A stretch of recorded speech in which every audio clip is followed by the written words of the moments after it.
Hi folks, Matt here. Today I want to talk a little bit about estate planning because I've had a couple different scenarios over the last couple weeks that really show the importance of not only having an estate plan, but also making sure that you're updating that estate plan on a regular basis, reviewing and updating. The first situation was a client who had done some estate planning but had not signed the documents, and he unexpectedly passed away.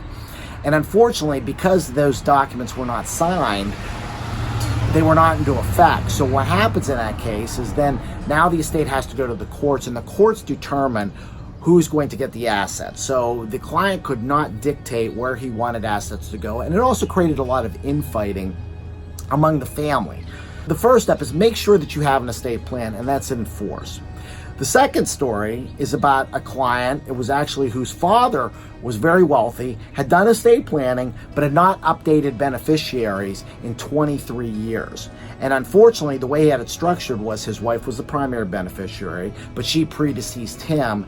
The kids were contingent who would have moved up, but unfortunately, my client had passed away. And because he hadn't updated the plan, his family was not entitled to anything, even though the kids wanted to provide for my client's family. So the second thing is make sure that you're reviewing estate plans on a regular basis so that you're making sure that your beneficiaries are all updated and that the plan still fits what you want to accomplish in life. The third story is a success story, and that was a client who we had basically put together an estate plan. We had done trusts, we had put pour over wills, we had powers of attorney, we had medical directives, and the client passed away from cancer. And fortunately, although it was a very tragic thing, because we had the plans in place, it made the financial transition much smoother. It gave the wife a chance to grieve, but not have to worry about, what am I going to do? How am I going to make sure that I have all the assets that I need to live and most effectively?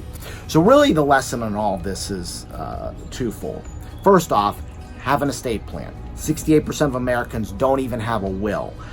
Talk to somebody. You can talk to our office, go onto the links, schedule a time, a consultation. We'll see where we can help you, but let's make sure that you've got some type of estate plan in place, even if it's just something as basic as wills, powers of attorney, and medical directives. The second thing is make sure that you're reviewing those on a regular basis. A lot of our process as far as the monitoring, step 5 that we've been talking about, is we put in the contact manager about every 3 years. We want to look at the estate plan. We want to look at insurance policies. Are they still meeting the needs that we need to? And are all beneficiaries updated on our IRAs, on our Roth IRAs, 401ks, life insurance, annuities, any beneficiary products? So if you're unsure about where you stand on all of this, contact us. Click on the links, schedule a time to talk to you. We'll look at your situation and be able to give you a thorough evaluation of all that. So hopefully that was helpful. Take care, and we'll talk to you next week.